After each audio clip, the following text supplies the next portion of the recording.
asalaamaaleykum sama gaañ yi namoon naa leen tey nag ni ñëw fii que ça fait longtemps bien que giseen waxoon nañu ci semaine bii quand même avec le frère Cheikh Sadbou ci émission bi nga xam ni moom nañuy amal tey nag li war a gën a waral émission bi c'est surtout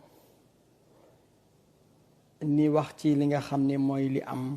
tey fii suñu diwaan Amérique te ñëw te nekk dal ci sunu benn mbokk mu di sénégalais di doomaanu Sénégal léegi nag dama bëggoon yéen yi nga xam ne yéen a ngi ñuy suivre ngeen génne Patrice Sané ci live bi mu bañ ñu distraire wala ma bàyyee ak Al Diallo ak Cheikh Sadbou bon dafa am li nga xam ni am na coow li bare na ñu ci bare ni ngi expliquer di wax te au fait que ni affaire bi dafa nekk yi nga xam ni dañ koy mujj inventé wala def que lu ngande li nga xam ni pour jéem a yaakaar ni mën nañu tiital yenn activistes yi nga xam ni ñi ngi ci biir réseau yi ñi ngi dénoncer comportement gouvernement bi wala ñi nga xam ni sax dañuy d'accord parfois ci lu gouvernement bi nekk. Le cas de Assane démb bi nu génnee information bi on a tout de suite parlé de terrorisme bi nu waxee terrorisme bi aussitôt ñu ni mu ngi ci service de l'immigration. Terrorisme benn branche moom moo am pouvoir fii ci dëkk bi di dox mbirum terrorisme te branche boobu dafa am benn section spécialisée bi nga xam ni affaire terrorisme la nekk mu nekk ci biir branche boobu benn section la bu nekk ci biir FBI. Donc FBI rek mooy waxu terrorisme moo tax démb ma def benn post ma ne nit ñi bu ñuy wax nañu wax li ñu xam. J'ai vu quelques réactions gis naa ñu jot a commentaire mais après se sont rendu compte ñi dem ni dind seen commentaire. Terrorisme c'est tellement sérieux ci dëkk bi que dès l'instant que ni joxoñ Baba Aïdara que mbirum terroriste balaa ñuy comprendre ki nangam Amérique loi bi après le 11 septembre c'est d'abord de sécuriser les États-Unis, c'est de mettre la main sur Baba Aïdara aussitôt avant ñuy xam Baba Aïdara lan mooy tànkam lan mooy jóg-jógam. Ça c'est le comportement américain après les attentats du 11 septembre. Donc Assane ñi ko njëkk dem arrêté ji du immigration non du immigration ñi war a dem kër Assane te nu boole Assane waxu terrorisme FBI la léegi nag FBI moom mooy dem def bi mu laajtee def ay interrogation mu dem ci beneen étape parce que dafa am lu mu découvrir les faits donc noonu lay demee coow li bi mu amee nag j'ai contacté fi nga xam ni man am naa possibilité pour ma mën a def vérification bi ndegam affaire terrorisme nañu arrêté Assane ma woote ci court bi Supreme Court bi nga xam ni moom moo nekk ci Louisiana 17 juges la am 17 juges yooyu kenn mooy chef justice bi patron bu mag bi chefu juge yi moo di Carl Stewart bi ma jotee le cabinet de Carl Stewart malheureusement j'ai pas ma carte ici si nañ ma laaj suma carte de presse mes coordonnées et autres ma jox leen ko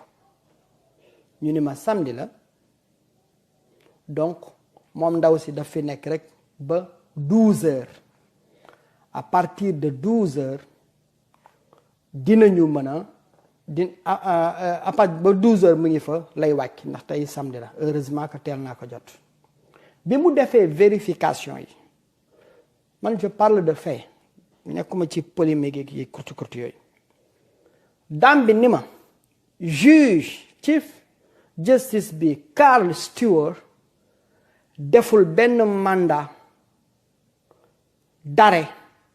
concernant le terrorisme fii durant ces 6 derniers mois yi te le nom de Assane amul fenn fu ko annoncé fii comme terroriste donc terrorisme c'est le juge qui donne l'ordre juge boobu Carl Stewart joxewul boobu ordre ndaw si ni ma taxawal comme il y a 17 juges ci code bi nañu seet parce que dañuy share information te moom moo koy centraliser est-ce que ci 17 yeneen juges yi amul ko joxe ordre bi mu vérifier ni ma finalement amul kenn ku ci joxe ordre pour ne arrêter un certain Assane Diouf donc en termes clairs il n'y a pas un juge fédéral bu ni nañu arrêter Assane pour mbirum terrorisme arrestation kooku juge moom moo koy signé maintenant dafa am nag ay faits yi nga xam ne dafa am defoon naa benn sortie j'ai parlé avec quelqu'un au Sénégal bi nga xam ne dafay wax ak Assane malheureusement nit ñi boo leen di wax surtout les hommes politiques ñoom dañuy gisee des intérêts politiques ils ont manipulé quelqu'un qui peut-être a des limites intellectuelles qui peut-être n'est pas assez informé qui peut-être expérience am di wax ci presse wala yooyu demewul noonu donc mu bàyyi ay failles bi mu njëkkee wax ni dinaa transformé wu en terroriste attaqué festival Ya Salam bu amatee Dakar là c'est un problème loolu menace la te dëkk bi terrorisme boo fi dëkkee si ngay xam lan mooy terrorisme nu mu duggee ci boppu américain boo rombee américain nga ne Allahu akbar rek day daw te ak Allahu akbar moo baax c'est-à-dire que ni nit ñi dañu vivreul terrorisme nu mu terroriser l'américain en tant que tel ma ne waa ji de moom te mu yem ci partager leen ko ndax yooyu bu ci commencé dugg dafay xaw a doy waar ñuy dem mu ni dinaa yóbbante xaalis ni créer ay madarasa bu nu créer madarasa yooyu ni former ay xale ba gouvernement yi wala nangam indi le nom de Imam Ndaw et autres nga xam ne justice moo ko téye dëgg la wala du dëgg waaye justice réew mi téye na ko mu ni président bu ñëwee fii sax dinañu def nangam loolu menace la loolu dootul freedom of speech Amérique bi ngeen di dégg bi dafa am 9 points yi nga xam ni dañ ni bokkul ci freedom of speech menace bu bokk ci ndax président de la république bés bu dugg see fii Amérique plénipotentiaire lay doon dafay nekk en charge des services secrets américains ñooñu ñoo koy garder ñeneen ni gardien yooyu muy ànd ak ñooñu alkaati xajam yooyu muy àndal ñooñu dañuy décorer rek mais ñooñu nooy jël en charge aux États-Unis c'est seul le président russe moom moo fi ñëw te service secret du yore protection. Voilà pourquoi à 2 reprises ñi bëggoon arranger une rencontre man avec le président lors d'un sommet des Nations Unies. J'ai catégoriquement refusé de rencontrer le président dans sa chambre d'hôtel. Pourquoi? bu ma toogee ak président ma génn mu ubbi buntu bi ci couloir bi service secret taxaw mu leen waa ji daf ma doon laaj xaalis wala daf ni nanga waxu président la balaa nii xam dëgg la ak du dëgg fekk tasaare nañ ma yàgg na. donc ku xamul usually di nga def yenn mistake yi mais xam nga ku xam Assane ku xool Assane xam nga ni Assane jegewul sax terroriste loolu bi mu koy wax c'était dans l'animation dans l'euphorie. Maintenant faille yooyu la gars yi utiliser pour le détruire. Donc Assane ñooñu bi ñu ñëwee di ko jël si bi nu demee Assane comme moom ni mu ko waxee il a des problèmes de papier dans ce pays bu FBI ni ko ana sa identification mu ni awma carte d'identité Amérique loolu son de cloche la. Vous parlez avec une organisation très très organisée très très puissante donc bu nu ko laajaatee ni que lan mooy sa social security number ab 9 numéro la boo légalee ci dëkk bi wala nga nekk ci procédure légale da ngay am numéro boobu comme sa deru yaram bi la foo dugg daf lay topp du mës a teqale ko ak yow ci noonu ils se sont rendu compte que Assane donc y a un problème que waa ji il n'est pas légal dans ce pays te FBI bu ñu xoolee seen documents yi gis nañ ni Assane musul nekk menace pour les États-Unis de terrorisme mais comme am na ñu ko signalé te il faut se rappeler que ici aux ambassades l'ambassadeur est un communicant am na looy wax ci ay failles il va l'utiliser contre toi il est expérimenté dans la communication donc il faut que gars yi xam bu baax liy def donc ay failles yooyu la maintenant bi nu demee ba xam loolu ñoom xam nañ ni waa ji du terroriste accusation gratuite lay doon parce que FBI ñu nuy monitoriser affaire terrorisme il faut nga nekk fii pour nga xam ko donc c'était une occasion maintenant de faire entrer en danse l'immigration amul identification dëkk bi comme ni mu ko waxee woon ci ay show amul social security number donc aussitôt son de cloche la que ni kii légalul ci dëkk bi donc bi ñu contacter les services de l'immigration pour ni mën leen jox les informations sur Assane si la immigration di dugg si en danse comme FBI amul les éléments pour l'arrestation de l'autre de Assane donc ils ont passé par maintenant l'autre département fédéral qui est les services de l'immigration ñooñu ils ont vu que ni Assane avait déjà un cas foofu ci immigration donc Assane dafa nekkoon en situation de déportation parce que njëkkoon na fi am jabar dugal ay papiers ni rejeté ko Assane amoon na ay problèmes de famille comme ni ko bare di amee donc fiché nañ ko dugg na ci yooyu ba nu bel ka out waxuma ko mais man xam naa ko ba seen waa kër yi nekk ci Sénégal dañu mujjoon jaay seen benn terrain fa mu benn kër affaire yooyu dagale nangam ba nu bel ka out mu génn mais loolu yëpp ay détails la soxlawul d'exposer la vie privée des gens donc loolu bi mu amee kon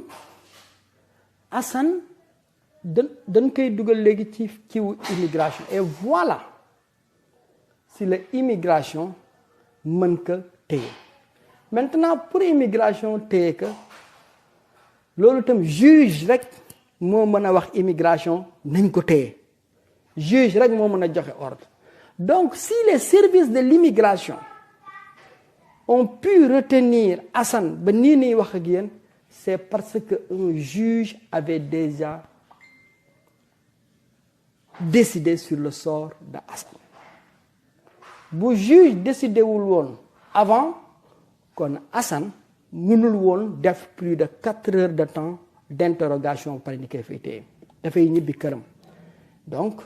am na antécédent bu fa jiitu bi nga xam ne waxuñu ko parce que juge rek moo am boobu pouvoir keneen amul boobu pouvoir première flaque bi Assane ne dañu tëj comptam ki mu doon colonel Dakar jéem naa ko jot pour jéem ko expliquer loolu red flag la parce que compte bancaire selon la loi dans ce pays c'est 2 raisons nañuy tëjee compte bancaire benn bi ci ñaari point nañuy tëjee compte bancaire benn bi dañuy lay annoncer pendant 14 jours en avance que ce compte bancaire bi dinañ ko tëj wax la raison yi tax loolu la loi banking système bi wax fii Amérique ñaareel bi nga xam ni mën nañu tëj sa compte bancaire juge mooy joxe boobu ordre ça vient de la cour ci ñaari anam yooyu rek nañu mën tëjee sa compte bancaire comme Assane ci lu ñu supposé jotul lettre 14 jours dañuy tëj sa compte bancaire kon donc juge moo décidé ni arrêté compte bancaire u Assane et donc bu nu arrêté compte bancaire Assane mu ni mënatul yóbbante Sénégal xaalis donc di nga jël rapprochement sur sa déclaration dans une de ses sorties bi muy wax dina envoyer xaalis pour financer ay madarasa ñooñu ni def leen ay terroristes wala terme bi mu utiliser donc il fallait bloquer maintenant xaalis bi nga xam ni moom lay yóbbu donc loolu yëpp quelqu'un très futé en communication très futé laa wax en communication moo sempi waxu Assane yooyu dajale ko envoyé que le fédéral américain et donc buñ ko envoyé le fédéral américain aussitôt fédéral bi def ciy dugg loolu moom moo dal Assane mais nekk fii di tiital nit ñi kii les gens vont parler les gens vont continuer à dénoncer bu ngeen reyee Assane y aura des millions de Assane yooyu amaat léegi nag erreur yi nga xam ne am na il faut le reconnaître Assane a fait des erreurs dans ses sorties ci dëkk bi dafa am yu ñuy woowee ay délits fédéraux ci waxam daf ko def te le gouvernement du Sénégal Assane bu toogee mu ni dafa jël passeport frère am mu indee ko donc c'est un vol d'un document d'état état bi mën na ko topp ni dafa sàcc document am donc dafa bare ay erreur yi nga xam ne dafa am malheureusement ces mêmes hommes politiques yi nga xam ne fii nañu toog ñu ni leen ànd leen ngeen nangu assemblée bi ñu topp seen ay intérêt bopp ce sont ces mêmes hommes politiques nooy manipuler des gens yi nga xam ne dañuy def yenn erreurs yi ñu leen ciy continuer fekk na seen intérêt bopp rek moo leen tax a jóg il faut que ce pays là les gens là quand même savoir raison garder ñi bàyyi di exploiter des gens yi nga xam ni du xamuñu ñi leen di rey parce que quand même dans un pays quand même kan moo leen wax ni di saaga ndey suba ba jant ba soo freedom of speech la mais c'est quel jungle c'est quel désordre mais là c'est pas important Assane a fait une erreur des gens méchants ont pu exploiter ça pour mu noppi mais ku xam Assane wala ñu ko gis xam nañ ni kii du reykatu nit loolu moom lu wér la mais nag def na ay erreur gouvernement bi exploité na ko exploiter la ko et puis détruire ko donc pour ni téye Assane c'est parce que un juge avait décidé sur le cas de Assane et comme un juge fédéral ni ma leen ko waxee le juge Carl Stewart mi nga xam ni moom mooy diriger courthouse bi man bi ma leen jotee tey ci suba loolu nañ ma wax ni ma non amul te ensuite donc un juge fédéral joxewul ordre bi pour ñu arrêter Assane mais ce qui est sûr que un juge a donné l'ordre ni arrêter compte bancaire bi ni arrêter les envois au Sénégal parce que moom moo ko wax loolu boo ko waxee tu es en train de financer le terrorisme te ñun ñëpp xam nañu Assane financé wul terrorisme waaye nañu waxante dëgg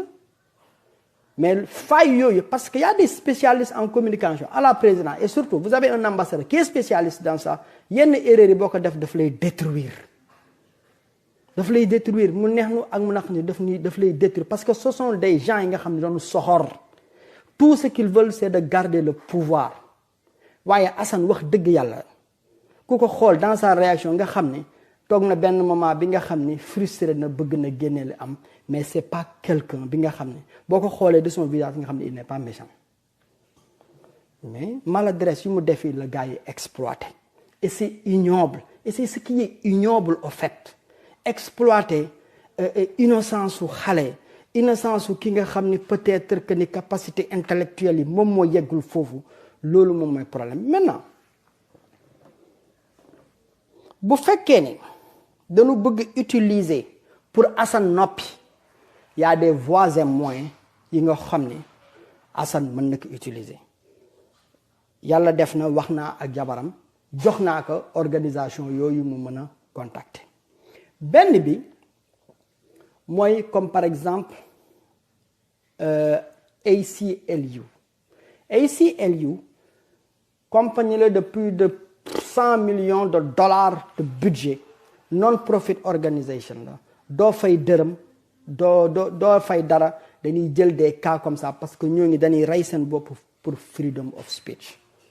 donc ñooñu tey jii nooy les premiers partenaires de Assane jox naa jabar ji ñooñu seen numéro jox naa ñooñu seen contact man de si li ma mën lundi je vais les appeler pour leur donner le cas de Assane. Il y a un autre activiste très très connu ici aux États-Unis, un certain Sharpton. Donc Sharpton jox nañ ma contactam avec un ami qui est à la chaîne ABC jox na ma contactam donc dinaa ko contacter j'ai essayé mais malheureusement dafay dem ci voicemail am xam naa lundi dinaa ko contacter pour lui donner le cas de Assane. Là c'est un dossier bu fekkee ni c'est un cas maintenant spécifique bu dee freedom of speech bi nga xam ni dañ ko bëgg rey te c'est un combat. Pour vous parler par exemple du ACLU bi ma leen wax ACLU dañu yàgg di xeex ak les républicains yi nañu bañ mais ACLU tey jii li ngeen dégg ci Ku Klux Klan yi tey jii ñoom ñoo yóbbante seen ay avocat pour défendre KKK donc Assane yeggul ci KKK donc bu nu defee dox bi nu war a def te bàyyi polémique bi pëcc bi amul njëriñ naaw bi frëp bi yëpp amul njëriñ dans des situations du genre da nga naan tekk nga xool lan mooy sa possibilité et c'est ça la force de ce pays lan mooy possibilité yi nga mën a am nga exploiter ko ndax justice dafa sew ndegam ACLU ma nga xam ne dafay xeex ak républicains yi suba ak ngoon ñoo taxaw pour défendre KKK yi ak événement yi fi am yi barki démb nga xam ni kon Assane mën na am chance ni défendre que ci anam boobu donc ci côté freedom of speech bi donc c'est ça li ma mën de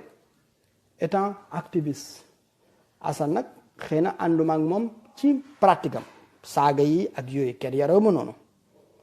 waaye ci frustration niveau de frustration tey jii sénégalais yu bare yegg nañ ci donc nous portons le même combat sauvons Assane ensemble donnons-lui les moyens de résister ànduma ci saaga yi nag daggali ndey yooyu moom partagé yi daal ànd naa ci dinaa ko def ba mu doy waaye nag daggali moom bokk ci léegi Charpent tamit nekk na ki nga xam ni kuy jëmp ci yooyu la du ki sax taxaw donc loolu moom mooy ñi nga xam ne mën nañ ko jóg. maintenant am na ñi nga xam ni xam nañu Assane ñi ngi coordonné ak moom des activistes ñu ngi leen dégg yéen a ngi leen di suivre ci Facebook. il faut ngeen dem envers ces gens là bu ngeen wax ak ñooñu ñoom ñi nekk benn relais avec Assane sentir que le peuple est derrière lui. C'est très très important ci situation bi nga xam ne moom la toll. Maintenant si c'est un cas qui est maintenant spécifique à l'immigration, ce n'est plus du domaine du ACLU wala de Charpent.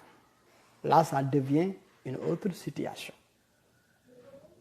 mooy situation classique d'immigration. Il y a des faits am na yu am Sénégal et c'est ce qu'il faut faire très très rapidement. Découper rapidement la sortie de Sidi Kaba qui est le ministre de la Justice au Sénégal. Menaces yi nga xam ne def na ko ci Assane. Donc cette sortie là loolu mooy arme yi nga xam ne le futur avocat wala l'avocat de Assane moom lay utiliser pour défendre les intérêts de Assane ba kenn du ko déporter. Donc ñu bëgg ñu jàppale Assane wala di nekk en contact lu ñu war a njëkk def mooy nañu daw dem jëli sortie audio wala ni ko journaux yi bindee la sortie de Sidiki Kaba ci li mu wax ci cas bi. Surtout nag am audio bi mooy li gën ndax ñoom dañuy ñëw ni weddi ni ñoom mosuñu wax loolu comme vous les connaissez mbokk Patrice Sané yooyu waaw. Donc loolu tey jii mooy li nga xam ne am na ko bu dee si affaire immigration nañ ko bëgg langaamoo mais bu dee pour ci affaire terrorisme enquête bi bu demee dem dinañu xam ne Assane mii du terroriste. Menace yooyu mu def nag ay loi ñoo ko tere mais loolu yëpp des organisations comme ACLU des gens comme Al Sharpton ñooñu dinañu nekk ñi nga xam ni dinañ ko mën a dimbale. Donc rassembler les preuves comme le dit Zesto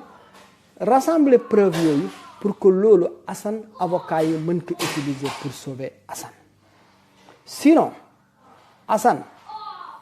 buñ ko delawul Sénégal tamit du ngeen ko déggati mu mën a def show alors que vous avez besoin de Assane moom it muy dénoncer comme tout le monde hein le combat là benn nit mënu ko porter ñaar mënu ko porter ñett mënu ko porter. C'est un combat de 14 millions de Sénégalais et ce combat de 14 millions de Sénégalais kooku il faut que ngeen xam ni ku ci nekk daf ci war a involve sa grain de sel da nga ko ci war a def. Kenn mënul yanu man de mënuma ko je ne pense pas que ñiy def ñi ci activistes yëngu yëpp kenn ku nekk mën nga ko kenn mënu ko ku ci nekk da ngay ñëw rek nga apporter li nga mën boo demee ba say doole jeex nga dem rek nga pousse keneen daal di ñëw parce que avec les hommes politiques c'est tout un combat bi nga xam ne du mës a jeex. donc li am solo tey jii mooy nañ nekk en groupe seet li nga xam ne tey jii dina mën a sauver Assane. Donc sur ce premier cas sur ce premier cas bu dee c'est sur freedom of speech am beeg yooyu dañu bëgg anéantir voix bi mooy ACLU ak ñoom Charpent ñu ma tudd. Maintenant bu dee nag sur l'immigration là c'est autre chose. Là ça devient beaucoup plus compliqué parce que un juge avait décidé sur le cas de Assane avant les événements. Et ce juge, malheureusement, avait choisi la déportation pure et simple. Maintenant, situation nag am na parce que am na nouvelle donnée yu am. Nouvelle donnée yu am mooy les menaces yi Assane am. Menaces yooyu Assane am, voilà ce que maintenant les partisans de Assane, l'avocat de Assane, voilà loolu la soxla pour mën a faire face ak li nga xam ne tey jii moom lay dundee. C'est ça au fait. Mais dans ce pays-là, activistes yi fi nekk ñi am ñi kayit ñi amul ñi kayit, n'ayez pas peur. Amul li ngeen di ragal. Vous êtes dans le pays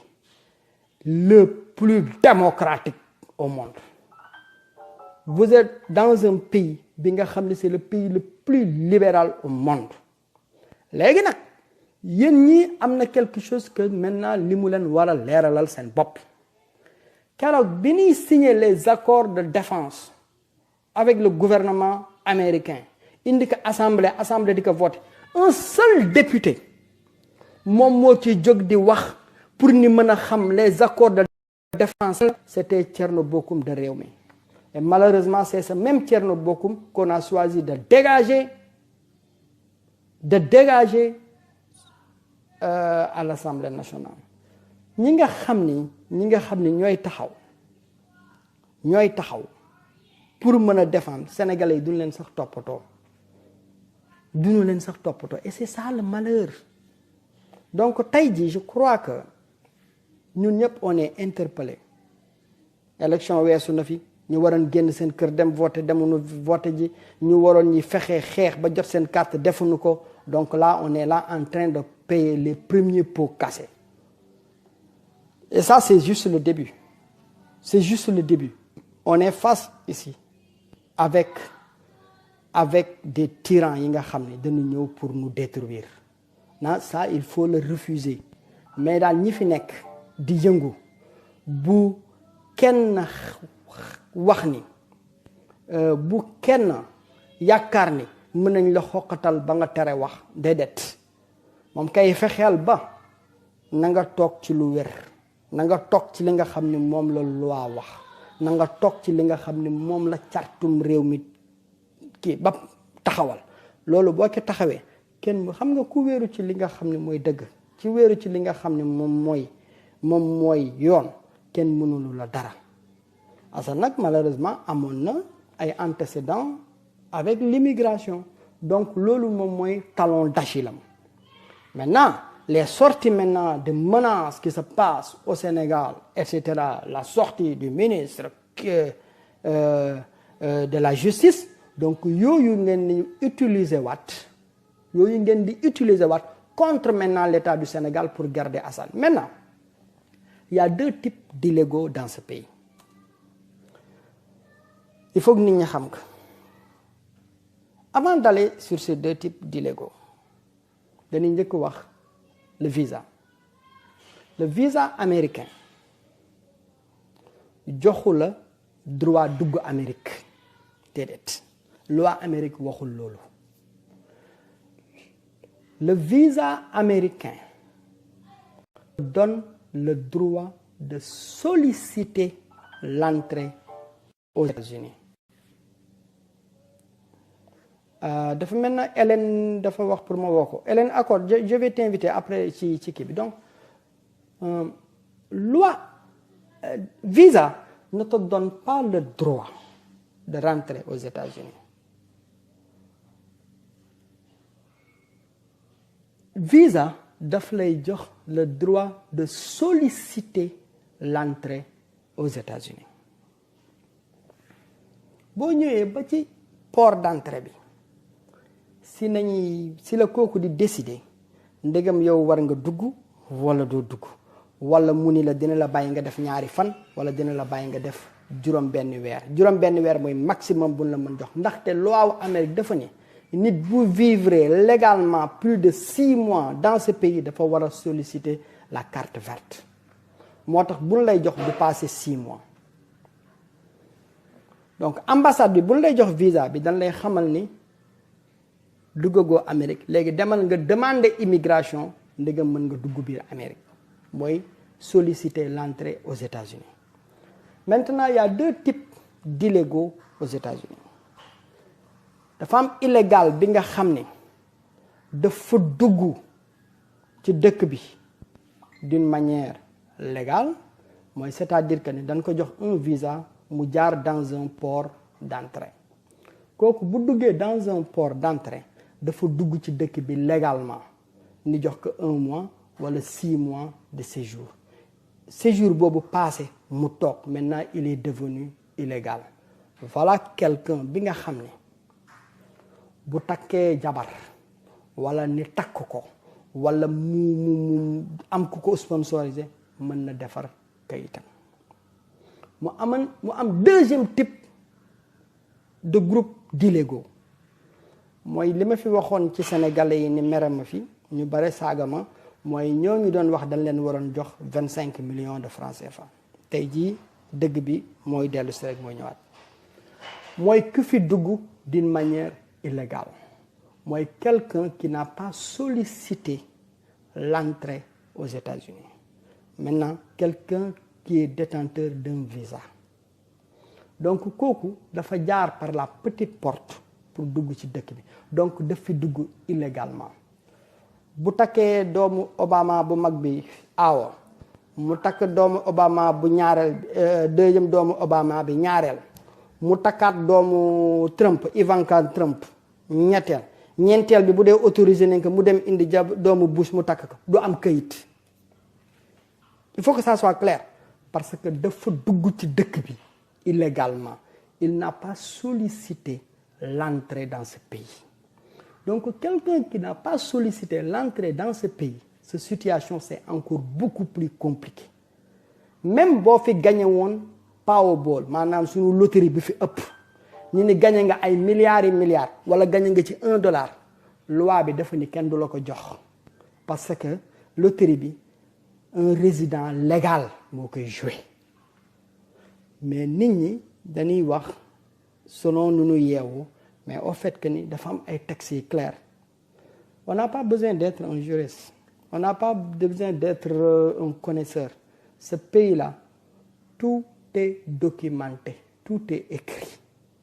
man bi ma ñëwee ci dëkk bi ma xam ni dama soxla këyit 6 heures bu ma demee wàcc damay dem Library of Congress ma seet Library of Congress bi dafay ubbi 24 heures sur 24 lii laa soxla fii laa war a tàmbalee fii laa war a jëm fii la maa éduqué sama bopp bi may fayal samay këyit tamit sama lawyer bu bëggee def ma ne que non lii ak lii moom ci waxam dafa ni ma yow looy doyee lawyer c'est pas parce que lawyer la mosuma ko jàng xaw ma ko mais c'est-à-dire que ne nit da ngay gëstu surtout booy vivre dans un pays bi nga xam ne données yi day changer dama doon wax ak benn nit mu ne ma non liberté d'expression nangam ki ma ñëw mu yuuxu fii te c'est un ingénieur en informatique ma ne que taxawal sëñ bi man liberté d'expression xam naa ne am na ci dëkk bi mais am na 9 points yi nga xam ne bokk ci bi nu demee mu xool 9 points yi mu ne ma lee mais yow dëkk bi ku deful nank di nga sànk sa bopp donc il faut nit ñi di teelu ci yenn wax yi nga xam ne dañ koy wax donc Assane honnêtement donc n'est pas passé par un port d'entrée quand tu n'es pas rentré dans un port d'entrée ci database yi immigration xamu la tur bi nga fi duggee la xam donc bu fekkee da nga faayal papier pour jéem a am këyit si la immigration di soogee xam te immigration boobu bu la xamee fii booy faayal sa këyit nga def fi par exemple 20 ans nga ñëw ak ton passeport sénégalais pour dugal si këyit mais dan lay laaj ton port d'entrée bi dan la koy laaj port d'entrée boobu benn papier bu weex la bu ñuy tuddee I-94 c'est la I-94 sa I-94 la mooy sa bakkan ci dëkk bi gis nga numéro bu gudd boobu nekk ci I-94 bi boo demee ba di am këyit ci dëkk bi pour mu nekk nu mu tuddati pour je ne sais pas man nag mënuma xaw ma nu ñuy invité di lay pin puce comment on invite Françoise veut être invitée Marie-Françoise Maguine I don't know y a Françoise qui veut que ma woo ko dama xamul nan nañ koy invité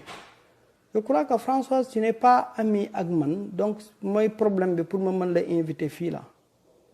je n'arrive pas hein. Il faut Françoise Hélène Gueye comment je vais l'inviter non je ne peux pas yow ok comment je vais inviter Marie-Françoise Maguine appelle Françoise Hélène. Yes, Marie-Françoise. Je n'arrive pas. Comment on l'a dit Françoise, hein? Je crois que par exemple Pape Doudou Diak kii mën naa ko invité parce que affaire bi daf may jox possibilité ma invité ko. Y a un 832 qui m'appelle xawma kan la je sais pas su moo ko jëlee sa live bi dafay arrêté donc je ne peux pas prendre le téléphone. Il faut que ma am possibilité invite. Je crois que tu ne peux inviter que tes amis, hein? Je ne sais pas comment ça se passe. Par exemple, waaw Pape Doudou Diak mën naa ko inviter. Iba Diouf mën naa ko inviter jox na ma possibilité bi. Y a Babacar Tall, y a Dunga je peux l'inviter. Je crois qu'on est amis. Ça m'a donné Tafali mën naa ko inviter. Samira Benjeloun mën naa ko invité on est amis. Ndoye Thiam, Seydina Issa Meng ñoom ñëpp mën naa leen invité mais je n'arrive pas à comment inviter François maa ngi gis yaa ngi bind ma jël téléphone. Je ne peux pas prendre le téléphone. Si je prends le téléphone live bi dafay couper. C'est ça le malheur. Donc c'est ça au fait. Ce qui est important mooy nañu regrouper pour seet nu ñuy sauver Assane. Maintenant, Assane, comme il l'a dit, vous croyez que le reportage de M6 là, ce sont les sites sénégalais qui ont fait des recherches pour indi Assane? Non, mais c'est ça, c'est un gouvernement qui fait ce travail-là. Il y a un travail de fond pour nous préparer dans l'opinion publique. Dem lokati bobu reportage, là où Assane dit clairement que nous devons faire un passeport au frère. C'est clair. C'est clair, donc. Il y a toute une machine qui était derrière pour briser le gosse. Malheureusement, c'est ce qui était autour du gosse. Amuñu woon clairvoyance pour extirper boy bi ci certains messages yi nga xam ne moom la doon jox. Et pourtant, j'ai beau essayer. J'ai contacté la personne avec qui Assane parlait au Sénégal. J'ai tout fait pour que am na yi nga xam ne yooyu même vidéo yi dafa war a dem YouTube dégager leen mais ce qui est sûr que mooy vidéo yi ñoom enregistré nañ ko mais malheureusement les gens ne comprennent pas boo bëggee wax boo bëggee sauver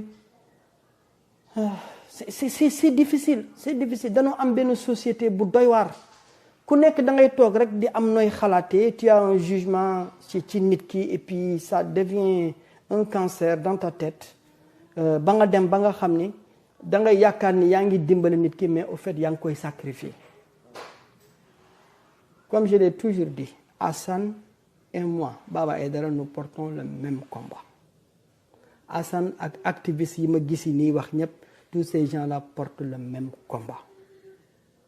Mais malheureusement dañuy nekk ci situation bi nga xam ne ku ci nekk mënuloo porter keneen ki combat bi moom lu mu ko entendre. Assane l'entend avec benn violence verbale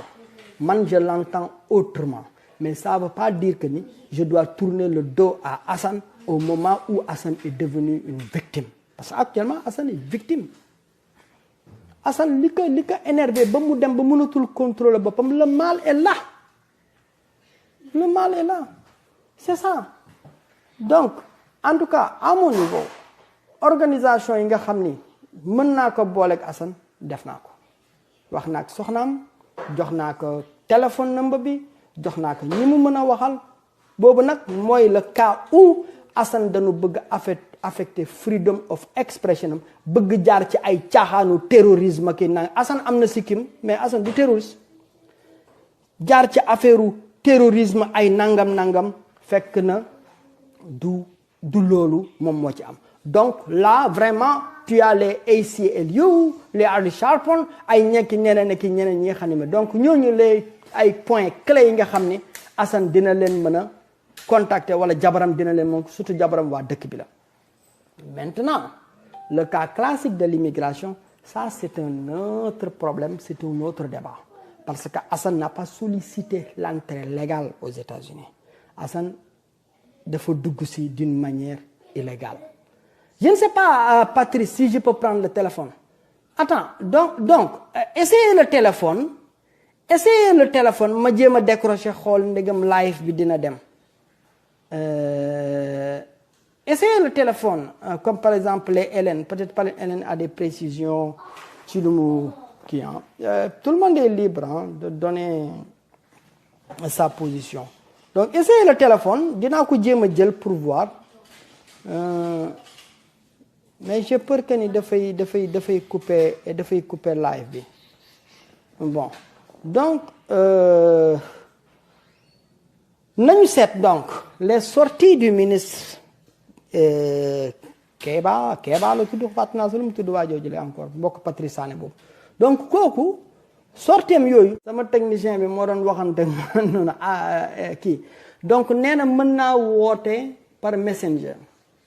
mais messenger est-ce que bu ma ci woote tu dois Baba appelle François mais comment je vais appeler Françoise c'est ça le problème on me dit messenger Françoise n'est pas amie on n'est pas amis en Facebook je n'arrive pas à l'appeler je peux appeler je peux inviter par exemple attends soppi kii kan la soppi Amadou Fati Khayri is watching invité naa kooku ça je peux le faire kii je peux l'inviter xawma na ndegam nangu na ñëw bon maintenant il me faut par exemple je ne sais pas comment je vais avoir Hélène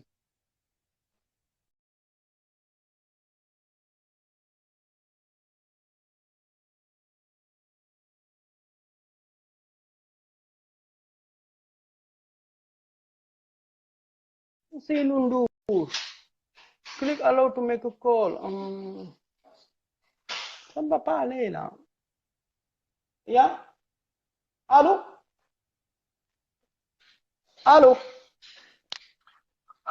Baba waaw Ndour waaw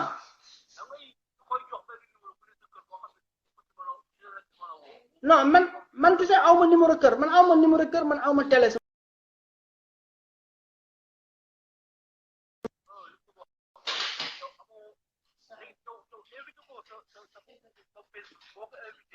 non moi j'ai plus de mënatuma dugal benn ami j'ai plus de 5000 amis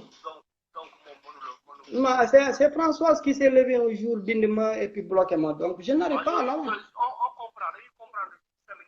waaw moi je comprends pas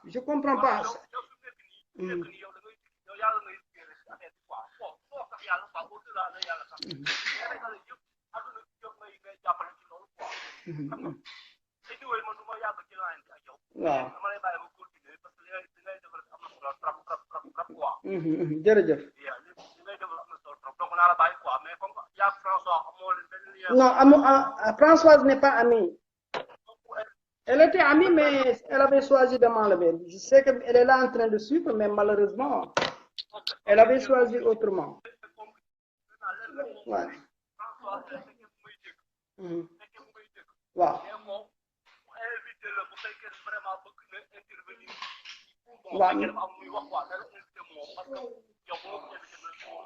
waaw donc Françoise je crois que ne yaa ngi dégg toi tu fais l'invitation parce que moi je sais pas je sais que je ne peux plus avoir un autre ami parce que atteindre naa les 5000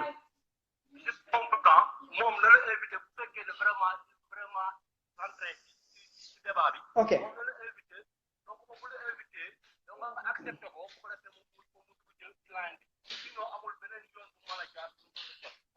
waaw effectivement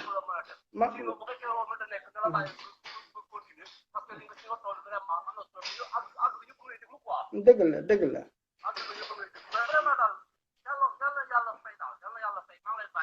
waaw donc Françoise comme li waa ji wax donc je ne sais pas à votre yéen ay spécialiste live ya man je connais rek ma ñëw di wax donc xaw ma dara ci kii bi yàlla sax mu ngi may soogay may téléphone bi nga xam ne téléphone bi baax na téléphone yu yàgg yooyu la amoon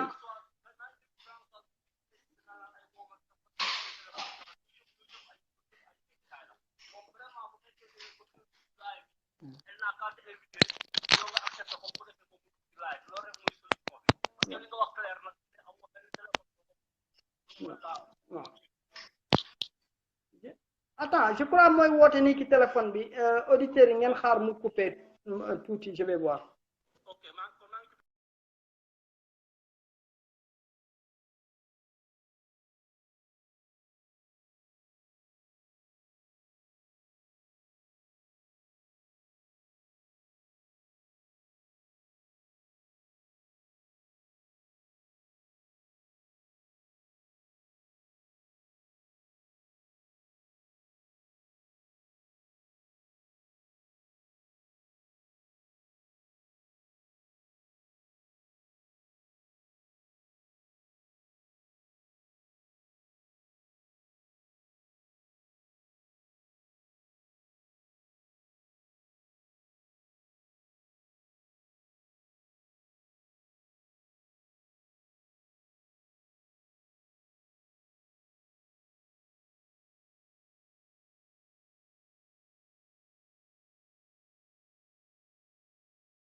Je m'excuse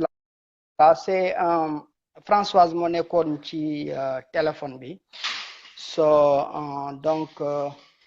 parce que mënuma ko jël étant ci kii bi parce que ni on n'est pas amis ci kii bi oh malheureusement on dit qu'on ne me voit plus moom nu mu demee noonu waaye ok je crois que c'est ça hein?